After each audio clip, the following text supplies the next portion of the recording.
Lorsque dans un pays, les ministres piétinent la loi et que cette dérive se sert de l'Assemblée nationale comme d'un mur de soutènement, il ne faut pas s'étonner que la République entière dérive dans l'anarchie et la barbarie. L'autorité de la plus vieille institution constitutionnelle, la seule qui existe depuis 1946, il ne faut pas être surpris que les gendarmes dans la rue et les policiers veuillent faire de la purée avec les avocats du barreau du Cameroun en les piétinant comme des bêtes sauvages. A agressé sauvagement Maître Paul Assiene Aboyoyo, lui a arraché la moitié des dents et l'a plongé dans une incapacité de 70% selon le certificat médico-légal. Mais faut pas venez. C'est chaud au Cameroun actuellement. Est-ce que vous connaissez que pendant que l'affaire de Prince Aimé, son manager, nous distrait ici, l'honorable Kaba Libi est en train de casser les papos à l'Assemblée nationale? Il a fait fort à l'Assemblée nationale devant tous les ministres et devant les députés de la République. L'heure est grave, les gars. J'ai posté cette vidéo dans cette page hier soir, mais j'ai eu comme impression qu'elle est passée inaperçue. J'ai eu comme impression que vous n'avez pas regardé, vous n'avez pas maîtrisé l'ampleur de la situation actuelle. Cette vidéo mérite d'être partagée N fois. Seulement pour cette vidéo du député honorable Kaba Libi, vous allez vous abonner sur cette page. Il a fait fort, les gars. J'espère seulement que ce n'est pas une campagne électorale pour 2025. J'espère qu'il est sincère dans ses propos. Parce que s'il est sincère, mais faut pas fanatique, c'est fort, c'est grave. Les gars, je veux vous reposter cette vidéo ici là. Vous allez regarder ça. Vous allez regarder. Moi-même, j'ai eu peur. J'ai eu la chair de poule. Mais faut pas fanatique. J'ai regardé cette vidéo au moins 10 à 15 fois. Successivement, sans me fatiguer et sans me dégoûter. J'avais vraiment la joie au cœur, les gars. Merde! Ça veut donc dire que l'honorable Kaba Libi tenait vraiment au peuple camerounais comme ça, mais on ne connaissait pas. Les gars, en tout cas, abonnez-vous sur cette page pour ne rien manquer sur mes prochaines publications. Likez cette vidéo pour la propulser. Vous allez liker N fois cette vidéo.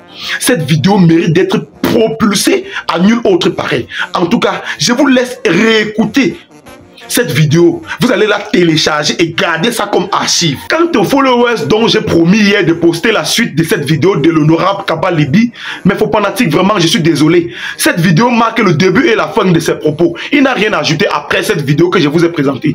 Vraiment, mes sincères excuses. J'ai eu comme impression qu'il y avait une seconde partie, mais fort de mes analyses, il ressort que c'était le début et la fin. Je suis vraiment désolé. Monsieur le Président, chers collègues, lorsque dans un pays, les ministres piétinent la loi et que cette dérive se sert de l'Assemblée nationale comme d'un mur de soutènement, il ne faut pas s'étonner que la République entière dérive dans l'anarchie et la barbarie. Quand ici nous piétinons la loi cadre de la décentralisation, dont la gestation a été douloureuse, lors du grand dialogue national, dont le prétexte est bien connu, un amoncellement de morts, nous nous rendons, chers collègues, complices de ceux qui infligent des souffrances aux Camerounais en privant les élus locaux de moyens leur permettant d'alléger la misère des gens. Lorsque nous consacrons ici l'impunité suite au piétinement de la loi qui demande un simple respect des délais de communication des textes budgétaires dans notre pays, foulant aux pieds l'autorité de la plus vieille institution constitutionnelle, la seule qui existe depuis 1946, il ne faut pas être surpris que les gendarmes dans la rue et les policiers veuillent faire de la purée avec les avocats du barreau du Cameroun en les piétinant comme des bêtes sauvages. Tiens, le 18 octobre 2024, un inspecteur de police détaché au parquet des tribunaux de Bafia a agressé sauvagement Maître Paul Assiene Aboyoyo, lui a arraché la moitié des dents et l'a plongé dans une incapacité de 70% selon le certificat médico-légal. Le 19 novembre 2024, c'est récent, Mohamedou Awalou, jeune transporteur sur le corridor Douala-Bangui, a été abattu d'une balle en pleine poitrine, sans sommation et à bout portant. Depuis le 27 novembre 2024, hier, le monde entier est transi d'effroi devant les images devenues virales d'une rare animalité. Un gendarme, sans le moindre scrupule, qui s'offre un spectacle public en piétinant avec furie le cou, je dis bien le cou, d'un avocat du barreau, sans défense, dans la rue, devant des passants groggy de frayeur. George Floyd a été assassiné comme ça aux États-Unis en 2020. Le scandale de l'artiste Longuet Longuet et les mises en garde du secrétaire d'État à la Défense n'y ont rien changé. Nous portons nos écharpes ce matin parce qu'au sortir de cette plénière, nous allons au CED pour lui exprimer le ras-le-bol du peuple. Messieurs les membres du gouvernement, si la loi cadre de la décentralisation de 2019 ne vous convient pas, abrogez-la. Vous avez ici une majorité servile, quelques-uns s'expriment d'ailleurs là, que vous pouvez piétiner comme vous voulez. Pourquoi vous vous échinez même à écrire des lois?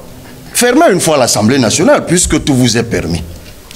À l'article C53, le projet de loi dispose que les tarifs par zone de la taxe foncière sur la propriété immobilière, la TFPI, seront fixés par un texte particulier. Il s'agit d'une violation flagrante des stipulations de l'article 26 de la Constitution que voici. Sont du domaine de la loi la création des impôts et taxes et la détermination de l'assiette, du taux et des modalités de recouvrement de ceux-ci. Mais évidemment, la Constitution représente quoi pour vous? Que du papier. Vous pouvez la piétiner comme vous voulez. À l'article C149, vous décidez enfin de régler définitivement vos comptes avec la dotation générale de la décentralisation. Vous tracez les contours des fonds répartissables. Les exclusions consacrées dans l'assiette de la DGD peuvent d'ailleurs, à nos yeux, trouver une justification technique acceptable. Par contre, ce qui retient notre attention, c'est l'exclusion des opérations d'ordre. Vous faites donc enfin un aveu qui devrait pourtant vous obliger à changer d'orientation budgétaire. L'opération d'ordre, pour rappel à ceux qui bavardent là, est une opération de trésorerie d'un comptable qui n'a pas encaissé de l'argent liquide, mais qui doit constater une recette sur la base de simples écritures. C'est le cas de ce qu'on appelle la retenue à la source des impôts. Dans la commande publique, l'État, au moment de payer les prestataires, retient les impôts à la source. Mais c'est une opération à somme nulle, puisque c'est le payeur qui prétend percevoir au moment de payer une partie de ce qu'il est censé payer. Pourtant, ce qui est judicieux, c'est de payer totalement les prestataires, afin que l'argent ainsi payé circule dans l'économie et génère une valeur ajoutée qui va payer l'impôt plus tard. La création de richesses ne peut découler que du versement total des prix des marchés publics aux mains des fournisseurs de l'État, qui en retour se doivent en fin d'année de déclarer l'ensemble de leurs revenus intégrés au circuit économique pour générer les bénéfices imposables. C'est comme ça que le gouvernement lèvera les fonds devant renflouer la DGD. Or, la retenue à la source préempte le bénéfice en entravant la circulation monétaire ou le ruissellement. Mais en même temps, c'est l'État qui crée de nouveaux impôts et augmente des taxes qui pèsent sur les petites, les moyennes entreprises et les ménages. La conduite d'une politique fiscale expansionniste, monsieur le ministre, caractérisée par une inflation de taux d'imposition, de nouveaux tarifs et de la multiplicité des procédures, justifie en partie les remarques négatives du GECAM et des autres organismes syndicaux et de protection des consommateurs relativement au climat des affaires. Le croc en jambe que cette loi fait aux petites entreprises va renforcer cette opinion. La vérité, monsieur le ministre, c'est que cette loi sur la fiscalité locale n'est ni plus ni moins que du banditisme politique.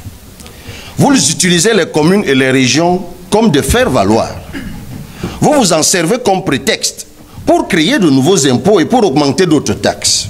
Ça donne l'apparence de création de la nouvelle ressource, quelqu'un le disait tout à l'heure.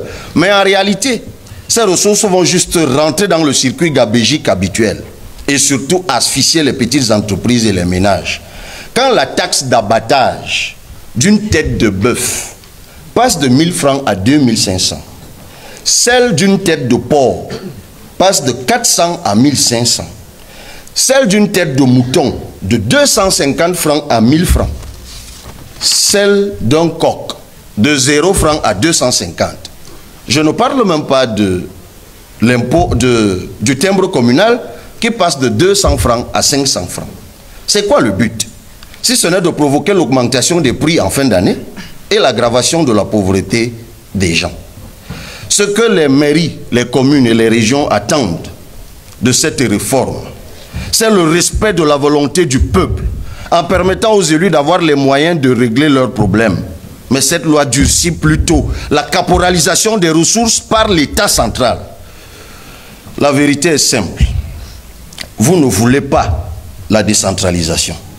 La centralisation dont font l'objet tous les impôts communaux aux fins de péréquation n'est pas juste dès lors qu'elle n'apporte pas un réel privilège de distribution pour la commune d'origine de la recette. Je fais une petite illustration pour sortir. Le produit de la redevance forestière, monsieur le ministre, la redevance annuelle, qui arrive dans les caisses du trésor public, est partagé entre l'État qui récupère 50% et les communes qui s'en tirent avec le reste.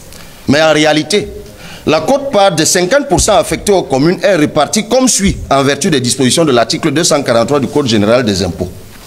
10% des 50% pour les services fiscaux de l'État au titre de l'appui au recouvrement. Vous avez dit niet aux collègues de la Chambre, de la Commission, qui vous ont dit de baisser ce pourcentage. 36% des 50% sont centralisés au FECOM pour péréquation. 54% des 50% reviennent aux communes de localisation du titre d'exploitation, soit en réalité 27% seulement. Le quart de ces 27%, soit 6,75%, devant être affectés exclusivement dans la commune de localisation au projet de développement porté par les populations riveraines. Alors, quel projet sérieux pourrait être ainsi financé par l'aumône? Comment s'assure-t-on aux MINFI, aux MINDEVEL, aux CONSUPE que ces projets de développement sont effectifs, viables et durables? Il n'y a rien. La loi de règlement votée ici hier, au travers de l'annexe de la Chambre des comptes, dit que tous les chiffres sont faux, que les indicateurs de performance sont mensongers. Monsieur le ministre, vous êtes le Zorro du gouvernement. Laissez le président Biya aller se reposer au village et permettez aux Camerounais d'expérimenter un autre management politique dès 2025. Monsieur le ministre des Finances, vous qui savez si bien vendre la fumée, nul doute que vous avez un talent qui sera optimisé dans un autre... Donc tu veux par là dire que jusqu'ici, tu n'es pas encore abonné sur cette page parce que tu ne connais pas comment on s'abonne. Alors que tu connais les avantages de s'abonner. Tu sais que j'ai fait dans le Japap, le Congo, ça et l'actualité du Cameroun et même partout dans le monde. Actuellement sur les réseaux sociaux, celui qui n'est pas abonné sur cette page paie en abscisse et en ordonnée. En tout cas, le sel ne fait pas la pub. C'est le cube qui se bat. Regardez mes faux fanatiques, cliquez tout simplement sur s'abonner ici en bas. C'est facile, ça ne prend pas l'argent, ça ne prend pas la connexion. Likez cette vidéo pour la propulser. Cette vidéo mérite d'être partagée par vous. Mentionnez vos points de vue en commentaire par rapport à la sortie de l'honorable Kabal Libi à l'Assemblée nationale. En tout cas, les choses bizarres se préparent dans cette page. Portez-vous bien, c'était Kevin Fopa. À la prochaine.